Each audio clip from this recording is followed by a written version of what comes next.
lại nó cũng đau chạm đôi sụt nó cầm chia để bàn điệp trong cầm thì này lại nó cũng ai đòn bật thiên cái nạ cầm cá để bàn chặt nhung trôi chia tầm nàng nhung bát nốt sật giá bật thiên để ca than này cái nạ cầm cá chiết chẳng đồn cầm xôm group trong điệp xu tôi này chôn đài bùng tôi na nâng sẵn đập cầm thì nâng bề này bát xong lại nó cũng sầm rập sầm núa cái nạ cầm ca chiết bị chẳng đồn cầm dương ní cát láng đôi xa về trên chạ cầm chia chỉ rọt vệ kỳ này nụ nhà chẳng đồn cắm nâng thì xa bàn thèm nơi không mét ra đập bờ này bị thì xa bàn thèm lừa nụ nhà chẳng đồn cắm đâm rơi oi ri rờ tha bị bà cầm chia bằng ca dùn ca bằng ca thằng chiết mùi hỡi mét ra đập bầy không thì xa bàn thèm thì đá thành nia cầm nọt thành nia thà dùn ca ní miền ai cái phiệp lơ một nghề bọc luôn miền chấm này bị chia chi vẽ nâng sầm mặt phiệp tam đồng đời ca nghề đôi hai bàn ở đi đầu thay bà với bàn bằng cao cái nạ cầm ca chiết bị trăng đồn cám tam mà dẹp và đi chật rất đại tranh ngày tìm một phải pí khai xây há cho năm pi pon đọc bờ và hay chấm pua sma sập phiếp lẹ khăn lẹ cái nạ sầm bát đa đầm rứ ao miến nơi không cái nạ cam ca chiết trăng đồn cam đấy cứ đầm rứ ao sẽ chốn miền đào cầm là chỉ không máy miền bọt bị sọt ca nghe chập bị đọc cho nắmហើយគាត់មានសមត្ថភាពជំនាញវិជ្ជាជីវៈនៅក្នុងវិស័យផ្នែកសិទ្ធិមនុស្សជំនាញផ្នែកច្បាប់ពិសេសក្រមនីតិវិធីព្រំប្រទាននិងក្រមព្រំប្រទានជំនាញខាងកសលវិច័យចិត្តវិទ្យាវិជ្ជបណ្ឌិតផ្នែកវិកលចរិតនិងគាត់មានបទពិសោធន៍ជំនាញខាងគោលនយោបាយរដ្ឋបាលពន្ធនាគារការត្រួតពិនិត្យកន្លែងឃុំឃាំងការងារសង្គមកិច្ចបាទចាអរគុណច្រើនឯកឧត្តមចាដូចមានឯកឧត្តមបានជំរាបឲ្យនៅក្នុងមាត្រា17នៃអនុសញ្ញាបន្ថែមចាតកតងទៅនឹងប្រឆាំងទរណកម្មយើងមានតម្រូវឲ្យមានបង្កើតជាយន្តការដូចឯកឧត្តមបានជំរាបមិញហើយមានបង្កើតជាយន្តការក្នុងការបង្កើតជាគណៈកម្មាធិការនៅក្នុងអនុសញ្ញានេះផងដែរថាតើឯកឧត្តមបានលើកឡើងមិញហើយទូនីតិរបស់គណៈកម្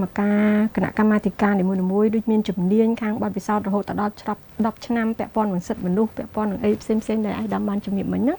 ថាតើគាត់ធ្វើអ្វីខ្លះទៅចាសម្រាប់ទូនីតិភារកិច្ចរបស់គាត់គឺទី1គឺគាត់គឺជាសេនាធិការរបស់រាជរដ្ឋាភិបាលទៅលើការងារបង្ការទប់ស្កាត់និងប្រឆាំងទរណកម្មហើយជាមួយគ្នានោះដែរគាត់មានសិទ្ធិត្រួតពិនិត្យកន្លែងឃុំឃាំងទូទាំងប្រទេសមិនថាកន្លែងឃុំឃាំងនោះជាកិច្ចការគ្រប់គ្រងរបស់អាជ្ញាធររដ្ឋឬក៏ឯកជនហើយជាមួយគ្នានឹងដែរគាត់មានកាតព្វកិច្ចអប់រំផ្សព្វផ្សាយបណ្ដុះបណ្ដាលដល់មន្ត្រី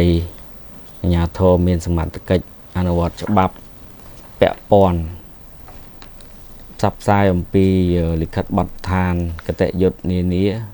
សម្ដៅការធានាជនទាំងឡាយដែលអាចឬត្រូវបានដកហូតសេរីភាពឲ្យរួចផុតពីទរណកម្មនិងការប្រព្រឹត្តមិនគប្បីឲ្យទៀតគាត់ក៏មានសិទ្ធិទំនាក់ទំនងសហការជាមួយរាល់ភាគីពាក់ព័ន្ធទាំងអស់គាត់បន្ថែមលើនោះគាត់មានសិទ្ធិដល់អនុសាសន៍ជូនអាជ្ញាធរពាក់ព័ន្ធករណីគាត់រកឃើញថាមានការខ្វះខាតដោយភាគីណាមួយចាហើយគាត់ក៏មានសិទ្ធិអញ្ជើញតំណាងក្រសួងស្ថាប័ននិងអង្គភាពពាក់ព័ន្ធមកចូលរួមពិនិត្យពិភាក្សាបំភ្លឺលើការងារពាក់ព័ន្ធផ្សេង គាត់មានសិទ្ធិទទួលបានព័ត៌មានពាក់ព័ន្ធការប្រព្រឹត្តលើជនត្រូវបានដកហូតសេរីភាពគាត់មានសិទ្ធិធ្វើសេចក្តីស្នើនិងសេចក្តីសង្កេតលើច្បាប់ឬសេចក្តីព្រាងច្បាប់ដែលពាក់ព័ន្ធណាមួយ ចា៎ ហើយគាត់អាចរៀបចំរបាយការណ៍ស្តីពីការអនុវត្តអនុសញ្ញាឆាំងទនកម្មនិងពិធីសារបន្ថែមលើអនុសញ្ញានេះដើម្បីជូនរាជរដ្ឋាភិបាលពិនិត្យនិងផ្ញើទៅអង្គការសហប្រជាជាតិ ចា៎ ហើយក្នុងនោះដែរក៏បានចែងនៅក្នុងព្រះរាជក្រឹត្យគណៈកម្មការជាតិឆាំងទនកម្មអាចអនុវត្តភារកិច្ចផ្សេងទៀតដែលមានចែងនៅក្នុងអនុសញ្ញាឆាំងទនកម្មនិងទីសាមបន្ថែមបាទ ចាអាយដាមអរគុណច្រើនចាអាយដាមតាក់តងនៅក្នុងគណៈកម្មការនេះជាសេនាធិការហើយគាត់មានសិទ្ធិទៅត្រួតពិនិត្យគ្រប់នៅពន្ធនាគារហើយទាំងឯកជនទាំងរដ្ឋមានន័យថាឯកជនក៏មានសិទ្ធិក្នុងការឃុំខ្លួនមនុស្សដែរឬមួយក៏មិនយ៉ាង បាទឧទាហរណ៍ជាក់ស្ដែងកន្លែងដកហូតសេរីភាពរបស់ឯកជនយើងឃើញថាមណ្ឌលអប់រំកែប្រែស្ដារនីតិសម្បទាសម្រាប់អ្នកញៀនគ្រឿងញៀនបាទហ្នឹងប៉ុន្តែដោយមានការចេញអាជ្ញាប័ណ្ណដោយក្រសួងសង្គមកិច្ចនិងអាជ្ញាធរពាក់ព័ន្ធបាទប៉ុន្តែគ្រាន់តែថាគាត់បើកមណ្ឌលហ្នឹងក្នុងរូបភាពជាឯកជនបាទ ចាអរគុណច្រើន